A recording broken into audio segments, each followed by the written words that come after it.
Hello everyone, I am Shivani Solanki and I welcome you all to the law वाला channel, जहां पे नीति batch में जो हमारे यूपी पीसीएस जे प्रिलिमिनरी में 9 माइनर लॉज ऐड हुए हैं, उनके माइनर लॉज को करवाया जा रहा है और साथ ही साथ यहाँ पे इसी वन शॉर्ट सेशन में कंप्लीट हो जाएंगे आपके इसी सब्जेक्ट से रिलेटेड एमसीक्यूज। तो माइनर लॉ से रिलेटेड अपना डर भगाएं, क्योंकि इसको बहुत ही आसानी से स्टेप बाय स्टेप इसके पॉइंटर्स बना के, चीजों को कनेक्ट करके, कुछ ट्रिक्स लगा के, कुछ ऐसे बेसिस लेके हम डिफरेंट सेक्शंस को क्लब करेंगे, उनका जोड़ा बनाएंगे और फिर अपने इस सारे माइनर लॉज को कवर अप करेंगे। तो नीति बैच में आज हम डील करने वाले हैं indecent representation of women prohibition act 1986। Students ध्यान रखेंगे कि जब इस एक्ट की मैं बात कर रही हूं तो ये act not only UP PCS but Rajasthan judicial services, Gujarat judicial services में भी इंपॉर्टेंट रहता है। प्रिलिमिनरी नहीं, मेंस में भी इंपॉर्टेंट रहता है। तो यहाँ पे सेशन में जिस तरीके से हम इसको पूरे एक्ट को एक ही शॉट में डील कर रहे हैं, जो पॉइंटर्स मैं आपको बताने वाली हूँ, ये पॉइंटर्स अगर दिमाग में आपके स्टिक रह जाते हैं तो मेंस में आपको आंसर फॉर्म करने में बहुत ज्यादा हेल्प करेगी। एंड आई रियली होप कि एक क्लास में आपका ये पूरा के पूरा एक्ट मैं फिनिश कर दूं और आपको काफी पसंद आएगा। ठीक है, शुरू करेंगे इस एक्ट को लेके। इस एक्ट की शुरुआत की अगर बात करें हम 1986, लेकिन इस एक्ट को पढ़ते वक्त आपको बहुत सारी ऐसी चीजें दिखेगी जो आपके मेजर लॉ से कनेक्ट होती बच्चों। जहां पर आपको कॉन्स्टिट्यूशन दिखेगा, जहां पर आपको सीआरपीसी दिखेगा, जहां पर आपको आईपीसी भी दिखने वाला है। अब इस एक्ट को शुरू करने से पहले हम कुछ रीसेंट कह सकते हैं, रीसेंट जो मीडिया में हम पिक्चर्स देख रहे हैं उनकी बात कर सकते हैं, या फिर कुछ लैंडमार्क केसेस की बात कर सकते हैं, क्योंकि ये सब्जेक्ट ध्यान रहे किस में आने वाला है, आपके जीके के पोर्शन में आने वाला है। तो कुछ हमारे बैरक से हटके भी हम चीजें पढ़ेंगे जहां से उम्मीद की जा सकती है कि हमारे सामने सवाल आ सकता है। बराबर सेशन में अच्छे से सिर्फ और सिर्फ सब्जेक्ट ओरिएंटेशन बात करेंगे और शुरू करेंगे अपना इनडिसेंट रिप्रेजेंटेशन एक्ट। ध्यान रहे स्टूडेंट्स, जब आप इस एक्ट का पूरा नाम पढ़ते हो ना, आपको यहाँ पे 3 चीजें देखने को मिलती है। पहला है आपके पास इनडिसेंट रिप्रेजेंटेशन। क्या है बच्चों आपके पास? Indecent representation. दूसरी चीज जो आपको यहां पे देखने को मिलेगी दैट इज वुमेन, एंड तीसरी चीज आपको देखने को मिलेगी इट इज प्रोहिबिशन। प्रोहिबिट कर रहा है, यहां पे पेनल्टी प्रोवाइड कर रहा है, कोई ऑफेंस के बारे में बता रहा है। मतलब कह सकते हैं ये हमारा एक क्रिमिनल एक्ट है, नाम से ही पता चल रहा है क्रिमिनल एक्ट है। दूसरे की बात करूं दैट इज वुमेन, मतलब यहां पे स्टेट ने अपना पावर यूज किया है अंडर आर्टिकल 15(3) एंड उसके बाद इस सब्जेक्ट को या इस लॉ को फॉर्मुलेट किया है। And point number 1, indecent representation. अब बच्चों अगर इसको देखेंगे ना तो यहां पे हमें समझ आएगा कि इसकी डेफिनेशन नो डाउट हमें 2C में दे रखी है। डेफिनेशंस अच्छे से टिप्स पे मैं आपको रटवा के जाऊंगी, ये मेरा वादा है। जब इसकी डेफिनेशन देखोगे ना बच्चों, आपको रियलाइज होगा कि ये डेफिनेशन आज के समय में कहीं ना कहीं अधूरी है, क्योंकि 1986 के बाद हमें इतना समय हो चुका है, लगभग कह सकते हो 35 इयर्स हम लोग आगे आ चुके हैं। इनडिसेंट रिप्रेजेंटेशन का डेफिनेशन आपके और मेरे इंडिविजुअल बेसिस पे भी डिफरेंट रह सकता है। What might be indecent for me might not be indecent for you, what might be indecent for you might not be indecent for me. बराबर चीज है। We are living in a globalising world, जहां पे rights, liabilities, duties, सबका dimension with time बदलते जा रहा है। You see, look at the decisions that are given by supreme courts, high courts. इनका right to life and liberty में daily कुछ नया डायमेंशन ऐड किया जा रहा है, डेली कुछ न्यू राइट हम कह सकते हैं कि स्टैब्लिश किया जा रहा है। मतलब हमारे जब राइट्स का स्कोप वाइड हो रहा है तो कुछ ऐसे चुनिंदा ऑफेंसेस हैं या कुछ ऐसी चीजें हैं हमारी पब्लिक मोरालिटी को लेके, उनका डायमेंशन भी चेंज होता है। तो इनडिसेंट रिप्रेजेंटेशन जो वर्ड है ना बच्चों, इसको हम 2 एंगल से देखने वाले हैं। एक तो देखेंगे इस एक्ट के एंगल से कि इस एक्ट में कैसे डिफाइन कर रखा है, दूसरा देखेंगे हमारे लैंडमार्क जजमेंट्स में क्या कह रखा है, जिसमें पहला है हमारे पास Ranjit Udeshi versus state of Maharashtra 1965। अब रंजीत उदैशी का केस सीधा हमारे आईपीसी सेक्शन 292 ऑफ आईपीसी से डील करता है। अब इसकी शॉर्ट में एक स्टोरी समझ लेते हैं। रंजीत उदैशी, यहां पे एक पर्सन क्या कर रहा था, लेडी चैटरलेज लवर, एक बुक का पब्लिकेशन किया which was considered to be indecent, in fact obscene। देखो बच्चों 292 है एंड 293 है, कंफ्यूज नहीं होना। आपको 293 में क्या दे रखा है, if you sell any book to a young person, अगर प्री में क्वेश्चन आया और यंग पर्सन में 18 मार्क करके आए कि young person is the person below the 18 years of age और equal to 18 years of age, गलत। It means 20 years of age तक किसी भी पर्सन को आपने ऐसा ऑब्सीन मटेरियल दिया, 293 के अंदर आप जाएंगे जेल, बराबर है ये चीज। एंड 292 में हमें बता रखा है exactly sale of obscene books हो गया है, ऐसा कुछ सॉन्ग्स हो गया उसके बारे में, ठीक है, क्लियर है।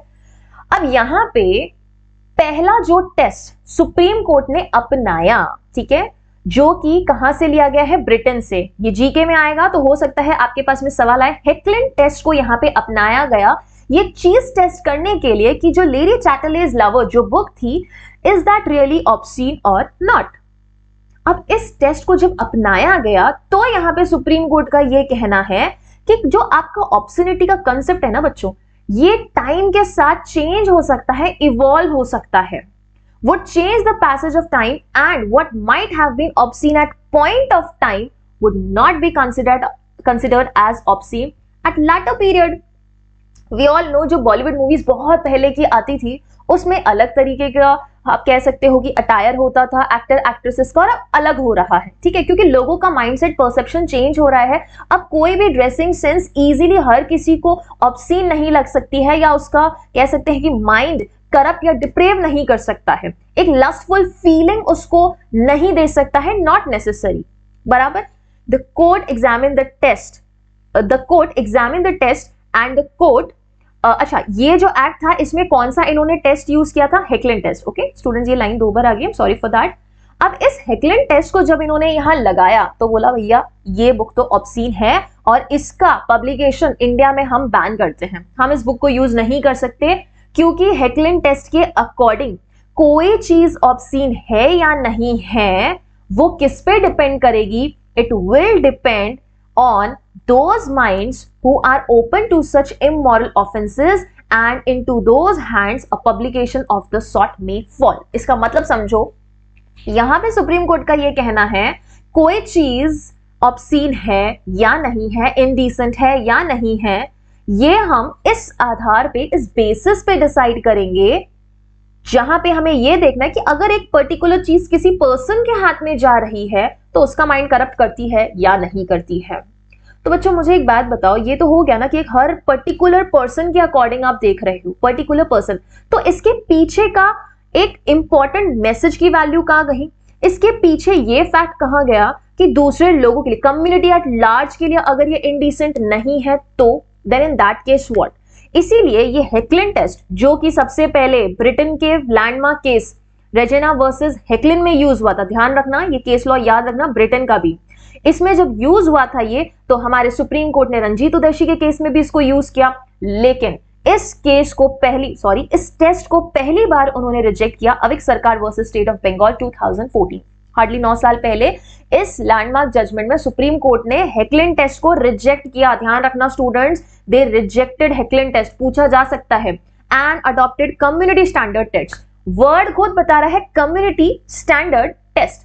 हमारी कम्युनिटी एट लार्ज के कॉन्सेप्ट से या कम्युनिटी एट लार्ज के पर्सपेक्टिव से कोई चीज ऑब्सीन है या नहीं है, आप वो देखिए। मेरे व्यक्तिगत लेवल पे या आपके व्यक्तिगत लेवल पे आप मत देखिए कि कोई चीज ऑब्सीन है या नहीं है। अब कम्युनिटी स्टैंडर्ड टेस्ट है क्या, इट सेज आर्ट और एनी जेस्चर और content is obscene only if dominating theme, that is the main theme taken as a whole is opposed to contemporary community standard. What is contemporary? Which is going on right now in your world or around yourself. बराबर चीज। तो अभी at present कोई चीज obscene है कि नहीं है, community at large, society at large, वो देख के हम डिसाइड करेंगे कि whether something should be declared as indecent or something should be banned or not. यहां पे जो सबसे इंपॉर्टेंट चीज थी कि इन्होंने section 292 of IPC and section number 4 of indecent representation act दोनों के चार्जेस लगाए थे। इनडिसेंट रिप्रेजेंटेशन एक्ट का सेक्शन नंबर 4 आपको प्रोहिबिशन की बात करता है कि आप कुछ भी सेल नहीं करेंगे, हायर नहीं करेंगे, ऐसा कोई भी बुक, पैम्पलेट या प्रिंटिंग मटीरियल जो कि विमेंस को इनडिसेंट तरीके से रिप्रेजेंट करे, बराबर। यहाँ पे एक और इंपॉर्टेंट चीज देखना जो सुप्रीम कोर्ट ने कहा या जिसकी चर्चा मैंने अभी थोड़े कुछ ही मिनट पहले की थी, The question of obscenity must be seen in the context in which the photograph appears and the message it wants to convey. अब हमें पता है ये जो अनमास्क्ड का जो पिक्चर लगाया गया था इस मैगजीन के ऊपर अविक सरकार के इस केस में, तो एग्जैक्टली क्या मैसेज कन्वे करना चाहते थे, आपको ये देखना है। नॉट कि आपने उस पिक्चर को देख के at very first point of time क्या सोचा, that should not be the fact. लेकिन ये मैसेज क्या कन्वे करना चाहता है आप उसको समझिए, क्यों वो चीज मार्केट में आई है। I can give you some examples. For example, if you see condoms that are circulating in the market, not circulating but which are being sold in the market, तो उसके ऊपर अगर कोई ऐसा पिक्चर है तो उसका कुछ मैसेज होगा जो कि नॉट नेसेसरी सब लोग समझ पाए, बट उसके कंज्यूमर्स जरूर उसको समझ सकते हैं। Recently we have seen in media that Ranveer Singh ने एक न्यूड फोटो शूट करवाया था Milind Soman who was running nude on Goa beaches. तो ये केसेस हमारे लिए इन दोनों का जो सेलिब्रिटीज का केसेस है वो हमारे लिए इंपॉर्टेंस नहीं रखता है, but we should know the practical things that are going around us. यहाँ पे पर्सन ने अपनी कंसेंट के साथ किया है। देखिए भैया, आपकी कंसेंट हो सकती है, no problem, but at the same time if it is obscene for community at large तो फिर बैन कर दिया जाएगा उस चीज का publication, and definitely you will be held liable. Okay, कई बार स्टूडेंट्स का ये सवाल होता है कि मैम जिस पर्सन ने खुद ने फोटो खिंचाई है उसकी तो खुद की कंसेंट है। हाँ बच्चों, यहाँ पे रणवीर सिंह की भी अगर कंसेंट है तो उस केस में कंसेंट से ज्यादा क्या मैटर करता है कि अगर वो पूरे इंडिया में हर किसी पर्सन के पास जा रही है या विभिन्न प्रकार के कम्युनिटी या माइंडसेट के लोगों के सामने जा रही है, उनका माइंड करप्ट करेगी या नहीं करेगी। अब एक सरकार के केस में इन्होंने बोल दिया भैया पर्सनल हम बेसिस नहीं देखेंगे, हम कम्युनिटी एट लार्ज देखेंगे, और दूसरा चीज जो हम देखने वाले हैं वो क्या मैसेज कन्वे करना चाहता है। इसलिए हम तो हेकलिन टेस्ट को नहीं मानते, हम कम्युनिटी स्टैंडर्ड टेस्ट को मानेंगे, एंड कम्युनिटी स्टैंडर्ड टेस्ट हमारे इंडिया में डेवलप हुआ था। बराबर है ये चीज। अब अगर आपको ये चीज समझ आ गई है तो हम चलेंगे हमारे बैरक की तरफ, जहां पे सबसे पहले सेक्शंस को समझने से पहले जो इंपॉर्टेंट चीज आपको समझनी चाहिए वो ये है कि कौन सी इंपॉर्टेंट डेट्स है जो हमें यहां याद रखनी है। अक्सर हम स्टूडेंट्स यहाँ पे इंपॉर्टेंट डेट्स भूल जाते हैं, ऑब्जेक्ट भूल जाते हैं। यहाँ पे दो इंपॉर्टेंट डेट्स याद रखनी है। प्रीवियस ईयर स्टेट जुडिशरीज के पेपर को एक्सपीरियंस करने के बाद मुझे ये समझ आया है कि सिर्फ आपको कमेंसमेंट डेट नहीं, आपको प्रेसिडेंट्स एसेंट डेट भी ध्यान रखनी है। I will try to make a chart जहां पे काफी सारे माइनर लॉज जितने भी आपके स्टेट में आ रहे हैं, सारे माइनर लॉज का president's assent, where it came into effect, and number of the sections, also the act number. बच्चों, एक्ट नंबर भी याद रखना बहुत जरूरी है क्योंकि कई बार आपको यहाँ पे सीधा सीधा एक्ट नंबर पूछा जा सकता है। तो I try to make a chart और आप सबके सामने उसको प्रस्तुत करेंगे तो थोड़ा इजी हो जाएगा। आपकी मेहनत जो आपका जो समय है वो बचेगा, लेकिन मेहनत सबके काम आएगी। बराबर। So important date that is president's assent होना चाहिए। अगर आपके पास सवाल आता है, दिस इज 23 दिसंबर 1986। प्रेसिडेंट की एसेंट हमेशा पहले मिलती है, उसके 2, 4, 5, 6 महीने बाद या कई बार कुछ सालों के बाद आपका वो एक्ट जब पारित होता है, जब दोनों हाउसेस के द्वारा एक्सेप्ट कर लिया जाता है, पास हो जाता है, वो डेट होती है जब हम कहते हैं कि अब the bill has turned into the act. तो फोर्स में कब आया? इट वाज ऑन 2 अक्टूबर 1987। कुल सेक्शंस कितने हैं? 10 सेक्शन है। यूपी के स्टूडेंट्स सोचेंगे मैम ये सबसे छोटा एक्ट है। ना, इससे छोटा एक और एक्ट है आपके पास, मेडिकल टर्मिनेशन ऑफ प्रेगनेंसी। तो उस एक्ट को पढ़ेंगे तो आपको समझ आएगा कि वो एक्ट और भी छोटा है क्योंकि उसमें सिर्फ और सिर्फ आपके पास 8 सेक्शंस है। बराबर। So do remember 2 October that is Gandhi Jayanti. Objective की बात करें तो सीधा एक्ट में हमने बात की किसकी? प्रोहिबिशन की। एक्ट में ही मैंने आपको 3 वर्ड्स नोटिस करने को बोल दिए थे। इनडिसेंट रिप्रेजेंटेशन मतलब 2C में दे रखा है डेफिनेशन मैम। प्रोहिबिशन मतलब ये इसका ऑब्जेक्टिव है, क्या प्रोहिबिट कर रहे हो, क्या प्रतिषेध कर रहे हो आप। नारी का जो अशिष्ट रूपण आप दिखा रहे हो, हम उसी को निषेध कर रहे हैं, प्रतिषेध कर रहे हैं। तो यहाँ पे अगर हम प्रोहिबिशन कर रहे हैं तो प्रोहिबिशन किसके थ्रू होना चाहिए? प्रोहिबिशन एक तो advertisement, publication, writing, painting, figures. अगर इन 5 तरीकों से आपने फीमेल का किसी भी तरीके से इनडिसेंट रिप्रेजेंटेशन किया है, भैया इस एक्ट के अंदर आपको सजा मिल जाएगी, और इन्हीं सब एक्ट को हम प्रोहिबिट कर रहे हैं इस एक्ट में। So this is there objective. Basically, they want to protect, the state wants to protect the respect, integrity and the dignity of the women by this act. Application की बात करें तो माइनर, सारे माइनर लॉज के आपका first section कहता है short title, commencement and applicability. अब आपको ये ध्यान रखना होगा कि यूपी पीसीएसजे जो कि 4-5 साल बाद आ रहा है, तो इस सवाल को एक्सपेक्ट कर सकते हैं हम कि अब ये सारे एक्ट्स, लगभग काफी सारे हमारे एक्ट्स हैं, लॉज हैं जो जम्मू एंड कश्मीर पर भी अप्लाई हो गए हैं। अब ये लाइन आपको बहुत कम एक्ट्स में मिलेगी, that it applies to whole of India except Jammu and Kashmir. Except Jammu and Kashmir has been omitted. कौन से एक्ट से ओमिट हुआ है बच्चों? Jammu and Kashmir reorganisation act 2019। ये कब इफेक्ट में आया बच्चों? 31 अक्टूबर 2019। ध्यान रखना, ये डेट सीधी सीधी पूछी जा सकती है जीके के पर्सपेक्टिव से, या फिर आपके किसी एक्ट के नाम के अंदर पूछा जा सकता है। Now let's begin with our definitions. यहां पे है हमारी डेफिनेशन। 5 डेफिनेशन आपको याद रखनी है, और पांचों डेफिनेशंस के कौन कौन से पॉइंट्स आपको ध्यान रखने हैं वो ध्यान रखना। साथ ही साथ यहाँ पे आपको एक्ट का नेम पता होना चाहिए, नॉट एक्ट का नेम बट डेफिनेशन नंबर आपको पता होना चाहिए कि कौन से डेफिनेशन में आपको या कौन से नंबर में वो डेफिनेशन दे रखा है। मतलब सीधा सीधा कहने की बात यह है कि आपको सेक्शन बेस्ड क्वेश्चन पूछा जा सकता है, या टाइटल बेस्ड या सेक्शन नंबर बेस्ड पूछा जा सकता है, बराबर। सो पहला है हमारे पास एडवर्टीजमेंट। एडवर्टीजमेंट में क्या इंक्लूड होता है? पहले ये समझो कि हम एडवर्टीजमेंट करते क्यों हैं, या एडवर्टीजमेंट में एक्चुअली हम बताते क्या हैं। फॉर एग्जाम्पल, अगर मैं कोई स्कूल खोलूंगी तो मैं स्टूडेंट्स को बताऊंगी कि बच्चों ये मेरी स्कूल है, यहाँ पे इसकी जगह है। तो point is that I am doing marketing. मैं मार्केट में मौजूद customers, consumers, society at large के पास जा रही हूं ये बता के कि सी this is the supply that I am giving, और आपकी डिमांड्स को मीट करता है, तो आइए आप हमारा प्रोडक्ट लीजिए, बराबर है ये चीज। तो एडवर्टीजमेंट में बेसिकली आप पब्लिक एट लार्ज या फिर कस्टमर्स या कंज्यूमर्स के पास जा रहे हैं अपना कुछ प्रोडक्ट या सर्विसेज देने के लिए, या फिर आप कुछ इंफॉर्मेशन पहुंचा रहे हैं, पैम्पलेट्स हो गया है, या कोई अच्छा मैसेज पहुंचाना चाहते हैं, तो वो हो जाता है एडवर्टीजमेंट। किसी भी चीज का प्रचार कर रहे हो, विज्ञापन में आ जाता है, एडवर्टीजमेंट में आ जाता है, बराबर। पहला हो गया notice, circular, label. Word label को ध्यान रखना, क्योंकि लेबल को हम पढ़ने वाले हैं 2D में। लेबल हमारे पास आएगा वापस 2D में। रैपर हो गया। रैपर क्या होता है? रैपर वो चीज जिससे आप कुछ रैप करते हो, चॉकलेट्स हो गया, आपकी कुछ बुक्स के कवर्स हो गए, सब रैपर में आ गया। Document and visible representation. Visible representation bye mode of light, sound, smoke, gas. अब आप ये बोलोगे मैम लाइट से अगर कुछ विजिबल रिप्रेजेंटेशन किया तो समझ आया, लाइट्स एडजस्ट करके कोई शेडो बनाया हमें समझ आया, स्मोक से बनाया तो भी हमें समझ आया, गैस से बनाया तो भी समझ आया, because that is visible. But ma'am sound से विजिबल कैसे होगा? क्योंकि साउंड तो मैम हम सुनते हैं, तो विजिबल कैसे होगा?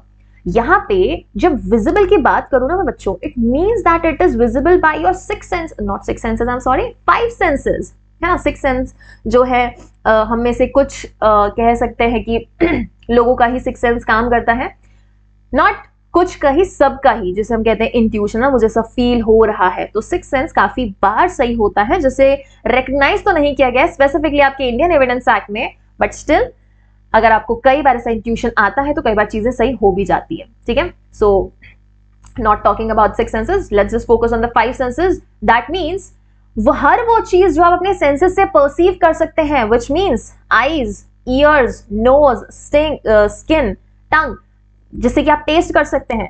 तो उनमें से हम ईयर से क्या कर सकते हैं बच्चों? सुन सकते हैं। तो मतलब कोई ऐसी चीज है जो कि आप महसूस कर पा रहे हो, उसका रिप्रेजेंटेशन हो रहा है।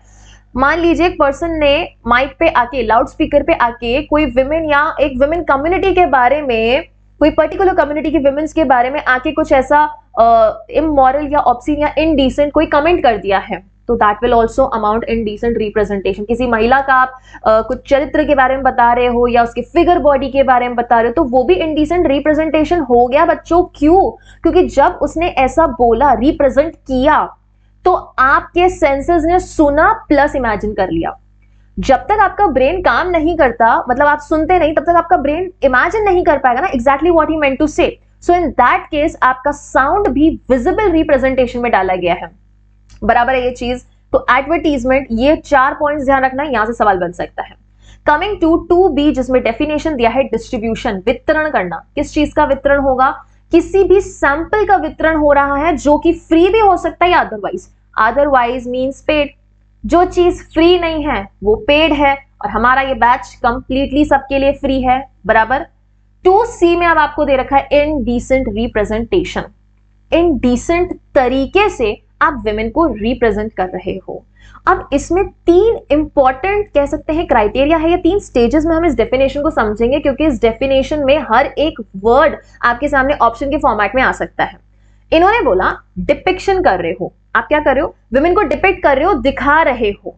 किस मैनर में दिखा रहे हैं हम मैम, किसी भी मैनर में दिखा रहे हो आप, चाहे न्यूज़पेपर हो गया है, फिल्म हो गया है, किसी मूवी में दिखा रहे हो आप, या साक्षात रियलिटी में कहीं पे उसको दिखा रहे हो, किसी भी मैनर में अगर आपने विमेन का डिपिक्शन किया। लेकिन डिपिक्शन कौन सी चीज का, या तो उस विमेन के फिगर का, उसके फॉर्म का, उसके बॉडी का, या उसके बॉडी फिगर के किसी भी पार्ट का आपने डिपिक्शन किया, बराबर। विच इज, अब डिपिक्शन कर दिया तो नॉट नेसेसरी अब वो इंडिसेंट हो चुका है, नहीं, लेकिन वो डिपिक्शन कैसा होना चाहिए, वो डिपिक्शन या तो इंडिसेंट होगा, डेरोगेटरी होगा, या डेनिग्रेटिंग होगा। इंडिसेंट जो कि आपके कहीं ना कहीं उसके रिस्पेक्ट या कह सकते हैं डिग्निटी से रिलेटेड है। डेनिग्रेटिंग जहां पे उसको कुछ ऐसी चीजों के साथ कनेक्ट किया जा रहा है, लिंक किया जा रहा है, कुछ ऐसे एक्ट्स में उसको इन्वॉल्व करके दिखाया जा रहा है जो कि उसके लिए उसकी रिस्पेक्ट को डिग्रेड करता है, कम करता है, लोअर डाउन करता है सोसाइटी की नजरों में या उसकी फैमिली की नजरों में, तो वो हो जाता है डेनिग्रेटिंग। अब देखो यहां पे ये इनडिसेंट जो रिप्रेजेंटेशन हो रहा है उससे इफेक्ट कौन हो रहा है, ये ध्यान रखना। तो फर्स्ट तो पॉइंट ये हो गया कि आप डिपिक्शन कर रहे हो किन चीजों का, ये 4 चीजों का। सेकंड पॉइंट ये हो गया कि उससे हो क्या रहा है, उस इनडिसेंट रिप्रेजेंटेशन से, इनडिसेंट है, डेरोगेटरी है, या फिर डेनिग्रेटिंग है, ठीक है ma'am. And third point is कि वो इफेक्ट करता है या तो उस विमेन को या फिर पब्लिक मोरालिटी को डिप्रेव करता है, करप्ट करता है, या इंजर करता है। सो कैन आई से यस और नो, मुझे आप कमेंट सेक्शन में बता सकते हैं। जब सेशन ओवर होगा तो उसके बाद आप कमेंट सेक्शन में मुझे बता सकते हैं कि जो मैंने ये पॉइंट बोला है ये सही है कि नहीं, कि इनडिसेंट रिप्रेजेंटेशन से बच्चों 2 लोग इफेक्ट होते हैं, 2 लोग, या यहाँ पे विक्टिम 2 हो सकते हैं, या फिर मैं कह सकती हूं कि हमारे इफेक्टिंग फैक्टर जिसके ऊपर बुरा प्रभाव पड़ रहा है वो 2 लोग हो सकते हैं। पहला तो हमारी विमेन हो सकती है, दूसरा हमारा पब्लिक मोरालिटी हो सकता है। पहला विमेन हो सकती है, दूसरा हमारा पब्लिक मोरालिटी। इन दोनों में से किसी भी चीज को ऐसा इनडिसेंट रिप्रेजेंटेशन हिट किया इस एक्ट के अंदर, वो क्या हो जाएगा बच्चों, ऑफेंस हो जाएगा, बराबर। Now let's come to section 2D which says label. अब देखो every label is an advertisement but not every advertisement is label. सही बोला मैंने, क्योंकि एडवर्टीजमेंट के अंदर लेबल आता है, लेबल के अंदर एडवर्टीजमेंट नहीं आता है। तो लेबल भी एक तरीके का एडवर्टीजमेंट ही है, लेकिन सारे एडवर्टीजमेंट लेबल के फॉर्म में थोड़ी ना होते। अगर मुझे मेरा कोर्स कहीं फॉर एग्जांपल स्कूल के बारे में कहीं बताना है, मुझे अपनी कोई बुक के बारे में कहीं बताना है, मुझे अपने कोई प्रोडक्ट के बारे में बताना है, तो नॉट नेसेसरी ना कि मैं हमेशा लेबल के फॉर्मेट में ही दिखाऊं। हो सकता है मैं आपको कहीं टीवी पे दिखा दूं, पिक्चर्स में दिखा दूं, या आपको ग्राफिक डिजाइन इन्फोग्राफिक्स करके मैं आपको व्हाट्सएप पे बता दूं, टेलीग्राम पे बता दूं। क्लियर है? तो लेबल में वो क्या चीज आती है बच्चों, लेबल कहीं पर लगता है, कहीं पर अटैच होता है, किसी पैकेज के साथ लगता है, ये ध्यान रखना। अब वो लेबल किस फॉर्म में हो सकता है, या तो रिटन हो सकता है, नॉर्मली उसके ऊपर कुछ लिख दिया, एक A4 साइज का पेपर चिपकाया उसके ऊपर हो सकता है, कुछ मार्क कर दिया आपने, किसी तरह का कुछ डिजाइन बना दिया, एफिक्स कर दिया उसके ऊपर कोई थ्रेड वगैरह लगा के, या किसी ग्लू स्टिक से, या फिर मैं कह सकती हूँ कोई ऐसा शिल्पकार, ऐसा कुछ भी मटेरियल से आपने उसके ऊपर चिपका दिया, एफिक्स कर दिया है। स्टैंप क्या है, स्टैंप हम सबने देख रखा है, एडवोकेट्स ने स्टैंप क्या होता है, या उसी पैकेज के ऊपर आपने प्रिंट करा दिया। एक होता है अफिक्स करना, एक होता है उस पैकेज के ऊपर आपने प्रिंट करवा दिया है। या फिर ग्राफिक मैटर्स जैसे कि मैंने आपको बताया कि अगर कंप्यूटर्स में आप कोरल हो गया है, कैनवा हो गया है, प्रीमियर प्रो हो गया, इनसे जब आप कुछ ऐसी डिजाइन्स बनाते हैं जो कि आपको सिर्फ और सिर्फ इलेक्ट्रॉनिक गैजेट्स में दिखाई देती है, वो हो जाता है आपका ग्राफिक मैटर। अब इस ग्राफिक मैटर को आप सिर्फ देख सकते हैं, आप इसको हाथ में नहीं पकड़ सकते, बराबर है ये चीज। तो अगर ये सारी चीजें किसी पैकेज के ऊपर लगी है उसको हम लेबल कहेंगे। क्या कहेंगे बच्चों, लेबल कहेंगे। तो मतलब लेबल कहीं ना कहीं चिपका होता है। तो फिर पैकेज क्या होता है मैम, पैकेज आप यहाँ पे एक कार्टन मान लेंगे। क्या मान लेंगे बच्चों, यहाँ पे एक कार्टन मान लेंगे, ठीक है। पैकेज का मतलब है कोई बैग, बॉक्स, कार्टन, टिन या फिर कंटेनर। मतलब इन 4 चीजों को देख के हमें यह समझ आ रहा है कि इस चीज के अंदर तो कोई ना कोई हमने आइटम जरूर भर रखा है, या हमारे कन्वेंस के लिए कहीं पे काम लिया जा रहा है। तो इस पैकेज के ऊपर अगर कुछ लगा हुआ है that will amount to your label. बराबर है ये चीज। सो आई होप आपको ये तीन डेफिनेशन को कनेक्ट करके जो हमने पढ़ा है कि एडवर्टीजमेंट में लेबल आता है और लेबल किसके ऊपर लगा होता है, पैकेज के ऊपर होता है। पैकेज क्या होता है, कार्टन, टिन, बॉक्स और कंटेनर। बराबर है ये चीज। ये डेफिनेशन पॉइंट्स मैं आपको इसलिए इन डेप्थ में पढ़ा रही हूं क्योंकि अगर आपने एडवर्टीजमेंट का मतलब नहीं समझा तो आपको सेक्शन नंबर 3 शायद समझ नहीं आएगा, और डेफिनेशन पॉइंट से कई बार हमारे पास में सवाल बन जाते हैं। Now coming to another section, that is your prohibition. Prohibition on what बच्चों? प्रोहिबिशन इस सेक्शन में, सॉरी इस एक्ट में दो सेक्शन में दे रखा है हमें, जहां पे पहला सेक्शन है हमारा section number 3 and section number 4। Section number 3 में आप प्रोहिबिट कर रहे हो एडवर्टीजमेंट को। एडवर्टीजमेंट कहां पड़ा, 2A। सेक्शन नंबर 4 में पब्लिकेशन या सेंडिंग पर प्रोहिबिशन है। जब मैं ये कह रही हूं कि हम प्रोहिबिशन कर रहे हैं एडवर्टीजमेंट पर, तो मैम एडवर्टीजमेंट पर प्रोहिबिशन करने की जरूरत क्या है? क्या मैं एडवर्टीजमेंट नहीं कर सकती? करो ना मैम, कहां प्रॉब्लम है। लेकिन अगर आपके एडवर्टीजमेंट में आपने ऐसा कुछ भी मटेरियल रखा जो कि इनडिसेंट तरीके से वुमेन को रिप्रेजेंट कर रहा है, आप गए section number 3 of this act में। बराबर। तो ऐसा advertisement which is containing indecent representation of a women, उस एडवर्टीजमेंट में ही आप वुमेन को इनडिसेंट तरीके से रिप्रेजेंट कर रहे हो, तो दैट इज नॉट अलाउड। उस पे हमने पाबंदी लगा रखी है। No person shall do these 3 things, publish, arrange और टेक पार्ट इन। ना तो आप खुद से उसमें पब्लिश करने वाले हो खुद से, ना ही कुछ ऐसी चीजों को अरेंज करोगे, that is not to give any type of ad. And third is not to take part in. किस चीज में पार्ट नहीं लोगे? ना तो उस पब्लिकेशन के पूरे प्रोसेस में, ना ही उसके एग्जीबिशन में। किसके पब्लिकेशन और किसके एग्जीबिशन में? उस एडवर्टीजमेंट के पब्लिकेशन में, उस एडवर्टीजमेंट के एग्जीबिशन में जो कि इनडिसेंट चीजें कंटेन करता है या वुमेन को इनडिसेंट तरीके से रिप्रेजेंट करता है। समझ आई ये चीज? कोई भी एडवर्टीजमेंट जब बच्चों बन जाता है ना, उसके बाद उसका प्रोसीजर होता है पब्लिकेशन। उसका पब्लिक होना जरूरी है। मैंने कोई एडवर्टीजमेंट बना के रख दिया, ठीक है, लेकिन उसका पब्लिकेशन जब तक नहीं होगा तब तक वो पब्लिक के सामने नहीं आएगी। अब पब्लिकेशन किन चीजों से होता है, कैसे हो सकता है? आप सेल कर सकते हो, आप कुछ हायर कर सकते हो, डिस्ट्रीब्यूट कर सकते हो, सर्कुलेट कर सकते हो, उसको मैन्युफैक्चर कर सकते हो। और पब्लिकेशन होता किन चीज का है हमें पता है। हम बुक्स देखते हैं, आपने काफी सारी बुक्स खरीदी होंगी, नीचे लिखा होगा ये पब्लिकेशन, वो publication, XYZ publications, right. I am not going to take any name, any publication name. बराबर है। तो पब्लिकेशन का मतलब है कि अब वो मैन्युफैक्चर होके पब्लिक के हाथों में चली गई। आपका जो एंड प्रोडक्ट है, एंड जो आउटपुट है, वो पब्लिक के हाथों में है या पब्लिक के हाथों में बस अब आने को रेडी है। तो that becomes your publication. Clear है? तो सेक्शन नंबर 3 में हमने एडवर्टीजमेंट पे प्रोहिबिशन लगाया। सेक्शन नंबर 4 में हम बोल रहे हैं आप पब्लिकेशन नहीं करोगे। हो सकता है मेरे पास 100 कॉपीज आ गई किसी बुक की, अब मुझे इसको पब्लिक को पहुंचाना है, मतलब अब इसका पब्लिकेशन करना है, तो मैं कैसे करूंगी? हो सकता है मैं 10 लोगों को हायर करूंगी, उनको बोलूंगी ये आइटम लीजिए, आप 10-10 अलग अलग मार्केट में जाके इसको सेल आउट कीजिए।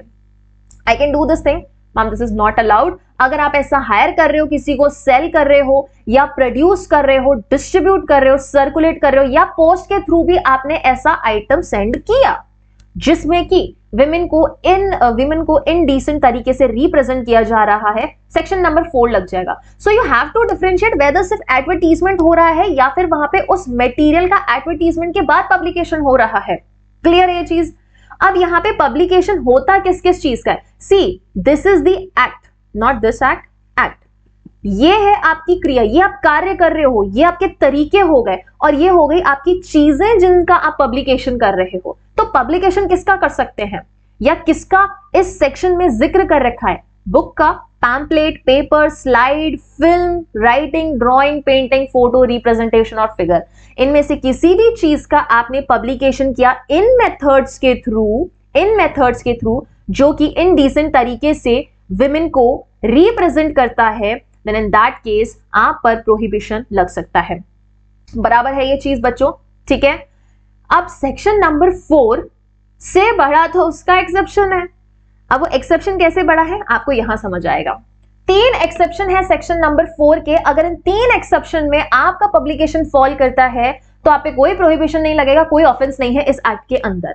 वो 3 एक्सेप्शन कौन से हैं? तो इन 3 एक्सेप्शन के पास देखो मैंने लिख दिया है, एक्सेप्शन में कोई चीज आई, it does not amount to offence under your section number 4। 3 exception नहीं कह के मैं कहूंगी कि यहाँ पे 5 एक्सेप्शन है। क्योंकि ए के नीचे 2 पॉइंट्स, बी के नीचे 2 पॉइंट्स और सी के नीचे 1 point. So now let's come to point number A. A कहता है कि मैम आपके जो ये 1 से लेके 10 तक ये सारी चीजें थी, दीज आर आई गेस 10 और 11 नंबर, ओके। ये जितनी भी चीजें हैं ना मैम, अगर आपने ये चीजें की है, पॉइंट नंबर 1 पब्लिक गुड के लिए, किसके लिए? पब्लिक गुड के लिए, लोक हित के लिए की है। और लोक हित के नीचे आपका ग्राउंड क्या है? हमारा ग्राउंड ये है कि it is in the interest of science, art, literature, learning and general concern. इसका एग्जांपल देती हूं मैं आपको बहुत अच्छा, जो आप रिलेट भी कर पाओगे क्योंकि हम सब लोगों ने वो एक्सपीरियंस किया है, ठीक है। द पॉइंट इज, हमें पता है हम क्लास 8th 9th 10th में एक नया सब्जेक्ट आता था हम सबके पास, बायोलॉजी, ओके।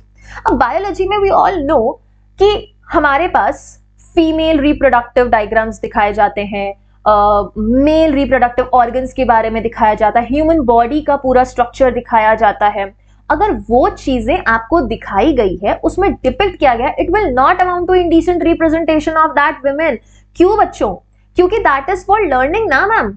अगर वो चीज आपको पढ़ाई नहीं जाएगी, हाउ विल यू अंडरस्टैंड?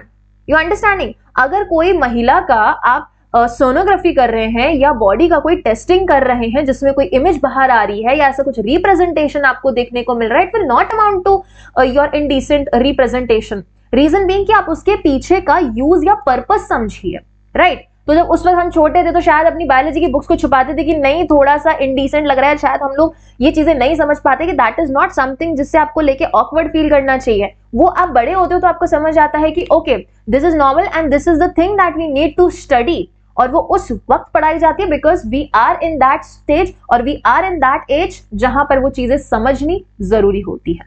बराबर है ये चीज? So if it is in the interest of science, art, literature, learning, general concern, ये 5 पॉइंट्स को अच्छे से याद रखना और आपका पब्लिक गुड है, अलाउड है। नेक्स्ट पॉइंट, इन्हीं 10 चीजों को, अगर इन्हीं 10 चीजों को आपने किया है बोनाफाइडली रिलीजियस पर्पस के लिए, नो प्रॉब्लम। रिलीजियस पर्पस के लिए आपने ऐसी कोई पेंटिंग बनाई है, वो इनडिसेंट चीज में नहीं आने वाला है। Clear? Coming to b point, कोई ऐसा रिप्रेजेंटेशन है जहां पे स्कल्पचर है, एनग्रेविंग है, पेंटिंग है, जो कि 2 कैटेगरीज के अंदर अगर फॉल करती है, no indecent representation.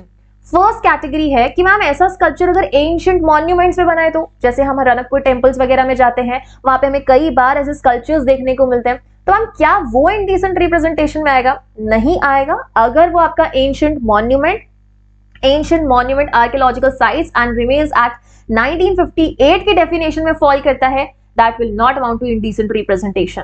And second point है, अगर ऐसा स्कल्पचर, एनग्रेवमेंट, कार्विंग देखते हैं ना, पिलर्स वगैरह पे बनी हुई है, पेंटिंग बनी हुई है, अगर वो किसी टेम्पल पे बना रखी है या ऐसे कोई कार पे बना रखी है जो कि यूज की जाती है आइडियल्स के पर्पस के लिए या फिर रिलीजियस पर्पस के लिए। अब ये कार कौन सी कार? वो नहीं जिसमें हम बैठते हैं, कार मतलब वो रथ। आपने देखे होंगे जगन्नाथपुरी के टाइम पे जब वो रथ यात्रा होती है, तो रथ पर अगर ऐसा कोई डिजाइन है, पेंटिंग है, ये आपका इनडिसेंट रिप्रेजेंटेशन में नहीं आने वाला है। क्लियर है? ये आपको 2 पॉइंट्स, दैट इज पहला आप कर रहे हो पब्लिक गुड के लिए in the interest of science, literature, art, learning and general concern. Point number b आपने बोला बोनाफाइडली कर रहे हो रिलीजियस पर्पस के लिए। बी पॉइंट में हमने ये बोला कोई भी एनग्रेविंग की है आपने या एनग्रेव किया है, स्कल्पचर बनाया है, पहला एंशिएंट मॉन्यूमेंट्स जो कि आपके उस एक्ट में जाता है, एक्ट का नाम याद रखना, ईयर याद रखना, पूछा जा सकता है। पॉइंट नंबर बी, अगर ऐसा कोई टेम्पल या कार पे है जो कि रिलीजियस पर्पस के लिए यूज होता है। And the third point is कि अगर ऐसा कोई फिल्म में है, अगर ऐसा कुछ आइटम या ऐसी कोई चीज जो कि इनडिसेंट है लेकिन ऐसी फिल्म में है जिसके ऊपर part 2 of cinematographic act 1952 apply होता है, मतलब अगर सिनेमैटोग्राफिक एक्ट में आपके सेंसर बोर्ड ने उस मूवी को, उस फिल्म को पारित कर दिया, साइन दे दिया, ग्रीन सिग्नल दे दिया, जाओ उसको अब पब्लिक कीजिए आप, तो फिर आपका ऐसा कोई मटेरियल इनडिसेंट में नहीं आएगा। बहुत जरूरी है, आपकी हर मूवी को सेंसर बोर्ड से सर्टिफिकेट मिलना चाहिए। Certificates can be of different type, जो कि हम आने वाले कुछ सेशंस में डिस्कस करने वाले। क्लियर है ये चीज? So this was your section number 4 जो अति महत्वपूर्ण रहता है, जिसमें काफी सारी चीजें हैं। Now coming to section number 5 जो कि बात करता है power to enter and search. अब यहाँ पे थोड़ा प्रोसीजरल पॉइंट है जहां पे आपको सीआरपीसी कनेक्ट होते हुए दिखेगी। अब मुझे एक बात बताओ बच्चों, जब ऐसा कोई इनडिसेंट मटेरियल है जो हो सकता है कहीं पर हो, मतलब किसी एरिया में हो, किसी बिल्डिंग में हो, तो उसको सर्च भी तो करना पड़ेगा ना, वहां से वो माल लेके भी तो आना पड़ेगा। रंजीत उदैशी के मामले में क्या हुआ था, ऐसी बुक सीज की गई थी।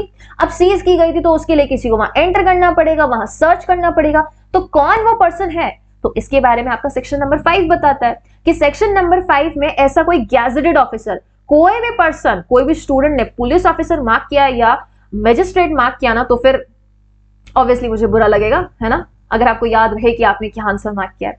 सो गैजेटेड ऑफिसर है, अगर आपके सामने अगर वर्ड गैजेटेड ऑफिसर दे रखा है, पुलिस ऑफिसर भी दे रखा है, मजिस्ट्रेट भी दे रखा है, आप गैजेटेड ऑफिसर को ही मार्क करेंगे। ऐसा गैजेटेड ऑफिसर जिसको अथॉरिटी मिली है स्टेट गवर्नमेंट से, अगर इस पर्सन को ऐसा लगता है कि भैया ऐसी जगह कुछ हमारा इनडिसेंट मटेरियल रखा हुआ है, देन उसको ऑथराइज करेगा स्टेट गवर्नमेंट, वो वहां एंटर करेगा, प्लेस को सर्च करेगा रीजनेबल टाइम पे, युक्त समय पे, अपना मन मर्जी आया रात को 2:30, 3, 4 बजे कुछ नहीं कर रहे, विल्ले बैठो, ऐसे नहीं जाना है, ठीक है। पॉइंट नंबर 2, वहां जाके आप सीज कर सकते हो। क्या सीज करोगे, कोई भी ऐसा एडवर्टीजमेंट जो इस एक्ट के कॉन्ट्री है, इस एक्ट के कॉन्ट्री होना चाहिए, इस एक्ट के विरुद्ध है, इस अधिनियम के विरुद्ध कोई ऐसा मटेरियल है जो कि इनडिसेंट है, आप उसको सीज करके उठा के लेके आ सकते हैं। एंड थर्ड थिंग इज, आप वहां एग्जामिन कर सकते हैं। किस चीज को एग्जामिन करेंगे, किसी रिकॉर्ड को, किसी रजिस्टर को या किसी डॉक्यूमेंट को जो वहां पे आपको मिला है, which was found at that place where you have entered और सर्च्ड। क्लियर, तो ये 3 चीजें हमारा गैजेटेड ऑफिसर वहां जाके कर सकता है। लेकिन गैजेटेड ऑफिसर, सुन लो, आपके पास 3 मोस्ट इंपॉर्टेंट चीजें हैं जो आपको नोट करनी है, गैजेटेड ऑफिसर को भी और हम एज ए स्टूडेंट्स को भी। यहां से सवाल ये बनता है कि मैम अगर ये गैजेटेड ऑफिसर कहीं जाना चाहता है, ड्वेलिंग हाउस में एंट्री है क्या, नहीं, no entry in your dwelling house without warrant. Warrant है आपके पास, मजिस्ट्रेट के पास से वारंट लाए हो क्या सर्च करने का, आप जाइए, नहीं है, you can not enter the dwelling house. ध्यान रखना, मैं ड्वेलिंग हाउस की बात कर रही हूँ। Dwelling house is which place, dwelling house is a place which is occupied by the humans और which is used for keeping the custody of any product और एनी आइटम, बराबर है ये चीज। एंड सेकेंड इज कि जब आप ये सर्च और सीजर करोगे तो आपका सेक्शन 97 और बाकी सारे सेक्शंस में हम पढ़ते हैं कि सर्च सीजर का प्रोसीजर क्या रहने वाला है, वो आपका सीआरपीसी में जो पॉइंट्स दे रखे हैं वो यहाँ पे अप्लाई हो जाएंगे। मतलब इस एक्ट को बोला कि हम आपको बड़ा नहीं बनाएंगे, आपके बड़े भाई साहब सीआरपीसी बैठे हैं ना, आप वहां पे जाइए, सीआरपीसी में ऑलरेडी दे रखा है, तो यहाँ पे हम कॉपी पेस्ट करके और एक्ट को क्यों बड़ा बनाए, that is really good. And third point बोला है, अगर कोई आइटम सीज कर लिया आपने वहां से, उसके बाद क्या करोगे, सीज करके हमारे गैजेटेड ऑफिसर अपने घर नहीं लेके जाएंगे, आपको नियरेस्ट मजिस्ट्रेट के पास लेके जाना है। नियरेस्ट मजिस्ट्रेट के पास लेके क्यों जाना है, लेके जाने का इन द सेंस कि आप उसको इन्फॉर्म कीजिए। हो सकता है कई बार इतना सारा बल्क में मटेरियल हो कि आप नहीं लेके जा सकते, गो एंड इन्फॉर्म मजिस्ट्रेट की साहब ऐसा ऐसा चीज है, हमने सीज किया है ये सर्च और एंट्री के दौरान। यहां पे आपको मजिस्ट्रेट ऑर्डर करेगा उस मटेरियल की कस्टडी के लिए कि अब वो मटेरियल होना किसके पास चाहिए, तब तक जब तक कि आपका ट्रायल नहीं हो जाता, आपका मैटर डिस्पोज ऑफ नहीं हो जाता, कितने समय तक के लिए किसके पास उस मटेरियल का कस्टडी रहने वाला है, उससे रिलेटेड आपका नियरेस्ट मजिस्ट्रेट आपको क्या करेगा, यहाँ पे ऑर्डर देगा। Now coming to the last point, that is punishment. क्या पनिशमेंट दे रखी है यहाँ पे इस एक्ट में, हमें पता है कि 2 ही सेक्शंस के अंडर ऑफेंस हो रहा था ना बच्चों, section number 3 and section number 4, 2 he sections में हो रहा था, तो पनिशमेंट इसकी कहां है, सेक्शन नंबर 6 में। अब यहां पे 2 तरीके की पनिशमेंट है, वो अच्छे से ध्यान रखना। इन्होंने बोला कि अगर आपने सेक्शन 3 और 4 का कॉन्ट्रवेंशन किया तो फर्स्ट टाइम में आपके पास पनिशमेंट है 2 years and fine, and fine जो हो सकता है मैक्सिमम 2000 रुपीज, उससे ज्यादा आपका फाइन नहीं हो सकता। लेकिन मैम दूसरी बारी किया तो, सब्सिक्वेंट कन्विक्शन हुआ तो, सब्सिक्वेंट कन्विक्शन में 2 तरह की पनिशमेंट है, आपको एक मिनिमम भी याद रखना है, मैक्सिमम भी याद रखना है। मिनिमम इन्होंने बोल दिया है 6 months एंड 10,000 रुपीज फाइन, बच्चों 10,000 लिया ना, yes it is 10,000, okay, and maximum is 5 years and 1 lakh rupee. ये पनिशमेंट, इनफैक्ट मैं रिक्वेस्ट करूंगी आप सबसे कि माइनर लॉस के स्पेसिफिकली जो आपके पनिशमेंट्स वाले चार्ट्स हैं वो बना लो कहीं पे, कि आपके डाउरी प्रोहिबिशन में कितना पनिशमेंट है, पॉक्सो में कितना पनिशमेंट, ताकि एक ही फ्लो में, एक ही चार्ट में आपको काफी सारे माइनर एक्ट्स रिवाइज हो जाए, क्योंकि यहां से डायरेक्ट सवाल आते हैं। ये चीजों में आप अपना लीगल लॉजिक लगा ही नहीं सकते, या तो आता है या नहीं आता है, बराबर चीज है। ऐसे सवाल या तो लड्डू सवाल होंगे या मिर्ची सवाल होंगे। लड्डू सवाल म्हणजे आपको आता है तो बढ़िया, खुशी हो जाओगे, नहीं आता है तो फिर मिर्ची सवाल है ना, आपको उस वक्त थोड़ा खुद पे गुस्सा आएगा कि क्यों नहीं पढ़ा, है ना। पढ़ते सब हैं, ऐसा नहीं है पढ़ते सब नहीं है, पढ़ते सब है, मेहनत सब करते हैं, याद नहीं रहता है। अब याद क्यों नहीं रहता? क्योंकि हम रिविजन नहीं करते।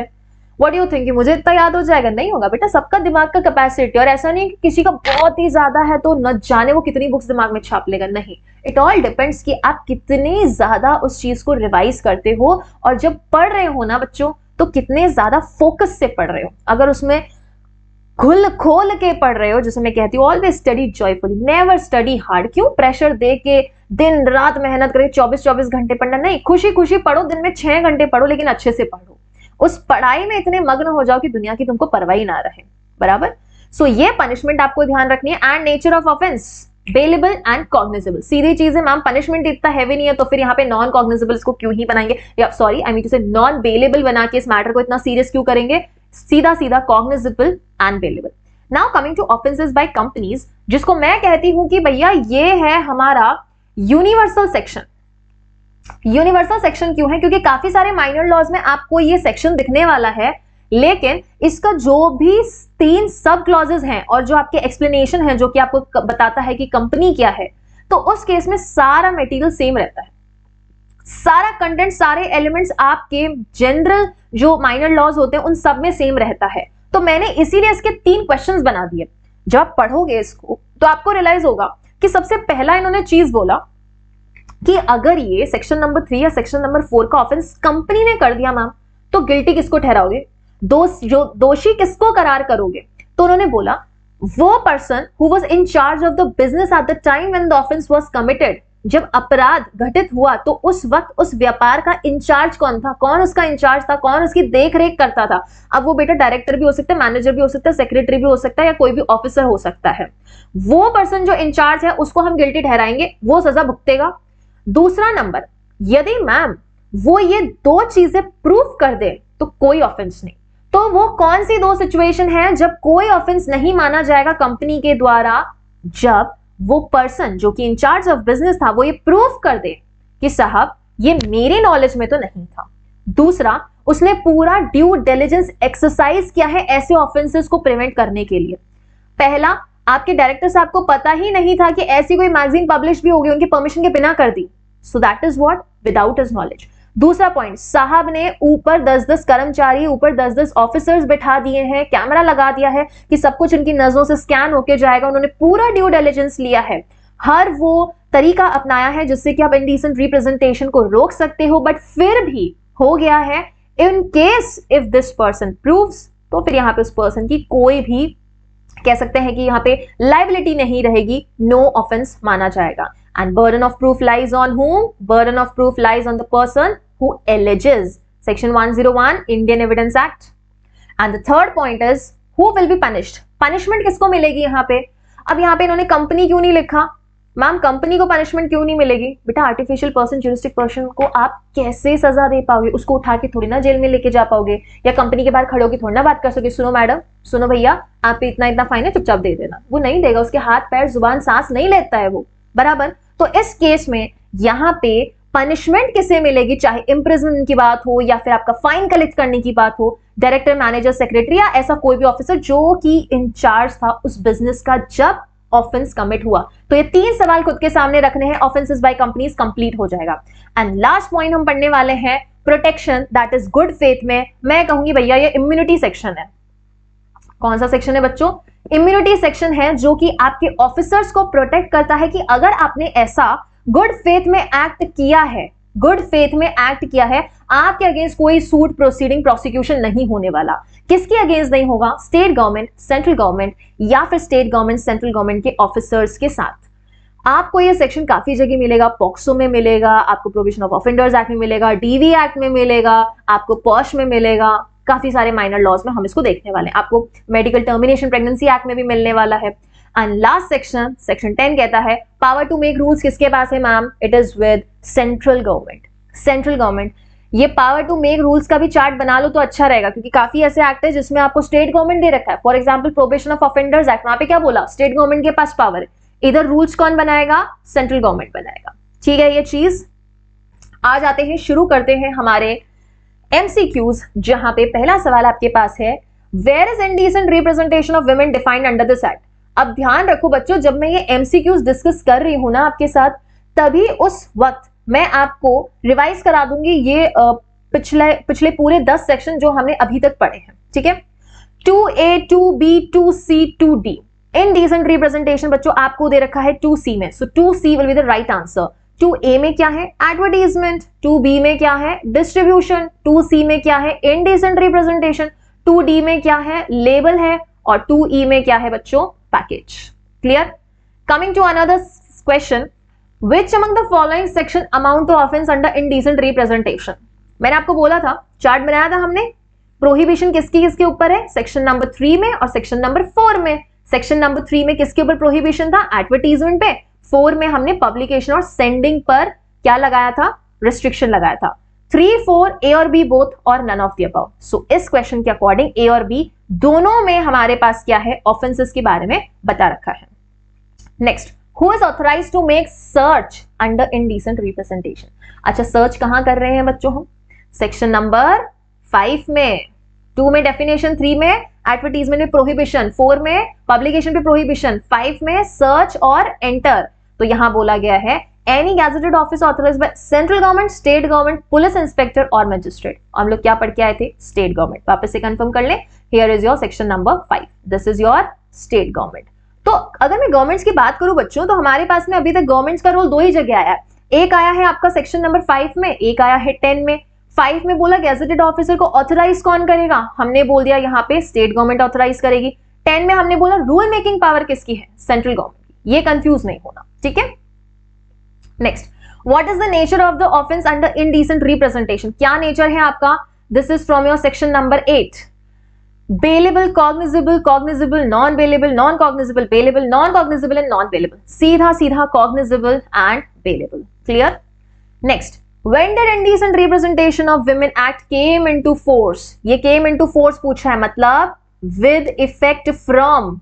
मैंने आपको क्या बताया था? गांधी जयंती 2 अक्टूबर 1987।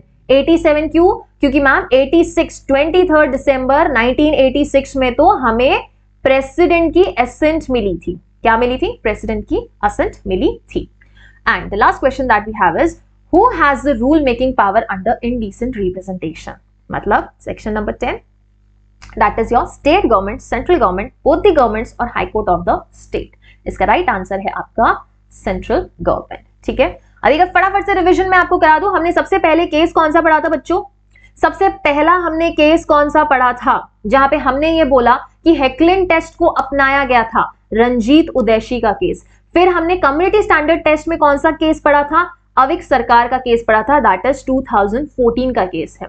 हमने शॉर्ट टाइटल पढ़ा, बोला होल ऑफ इंडिया पे अप्लाई होता है Jammu and Kashmir reorganisation act 2019, 31 अक्टूबर 2019 के बाद से अब एक्सेप्ट जम्मू एंड कश्मीर काफी एक्ट में से हट गया। सेक्शन नंबर 2 में हमने क्या बात की? डेफिनेशन। ए में एडवर्टीजमेंट, बी में डिस्ट्रीब्यूशन, सी में इंडिसेंट रिप्रेजेंटेशन, डी में हमने बात किया लेबल की, ई में बात किया हमने पैकेज की। सेक्शन नंबर 3 में हमने क्या पढ़ा बच्चों? सेक्शन नंबर 3 में हमने पढ़ा एडवर्टीजमेंट पर प्रोहिबिशन। सेक्शन नंबर 4 में क्या पढ़ा? पब्लिकेशन पे प्रोहिबिशन है मैम। 5 में सर्च एंड एंट्री के बारे में पढ़ा है। 6 में हमने क्या पढ़ा? हमने पेनल्टी पढ़ा है, दैट इज योर पनिशमेंट पढ़ा है। 7 में हमने पढ़ा है ऑफेंसेस बाय कंपनीज। 8 में हमने पढ़ा है हमारे ऑफेंस का नेचर कैसा है, that is bailable and cognizable. 9 में हमने पढ़ा है immunity, that is good faith में अगर आपने कोई एक्ट किया है, no prosecution, no suit, no legal proceeding. And 10 में हमने पढ़ा है कि रूल मेकिंग पावर किसके पास है, that is your central government, ठीक है। आई होप आपको ये माइनर लॉ पसंद आया है और इस एक्ट का एक एक पॉइंट आपको अच्छे से क्लियर हुआ होगा। अच्छा, एक डाउट आपके दिमाग में रह सकता है, रूल मेकिंग पावर में ना यस, रूल मेकिंग पावर में हमारे पास काफी सारी पीछे चीज दे रखी है, एक छोटा सा प्रोसीजर दे रखा है। No need to study that, आपने सिर्फ इतना पता होना चाहिए रूल मेकिंग पावर है किसके पास, क्योंकि वो भी आपका एक तरीके का क्या है, यूनिवर्सल कह सकते हैं कि सेक्शन है जहां पे आपका प्रोसीजर लगभग सब जगह सेम दे रखा है, बस आपकी अथॉरिटीज डिफरेंट रह सकती है। So no need to study the whole procedure with respect neither to your preliminary not to your mains, just you should know कि आपकी अथॉरिटी कौन सी है, ठीक है बच्चों। तो ये एक्ट था एंड आई होप आपको ये एक्ट बहुत पसंद आया होगा। आपका कोई भी जनरल फीडबैक है, कुछ भी डाउट है, and if you really feel it is important for us to know, do mention in the comment section. हमें बहुत अच्छा लगेगा आपका फीडबैक सुन के। That is definitely going to boost our educators, boost our team, and हम अपने जो भी पॉइंट्स होंगे, जो भी आपको लगता है कि यहाँ पे फोकस करना चाहिए मैम, उन पे हम जरूर फोकस करेंगे। सो मिलेंगे अब अगले सेशन में। Till then, thank you so much.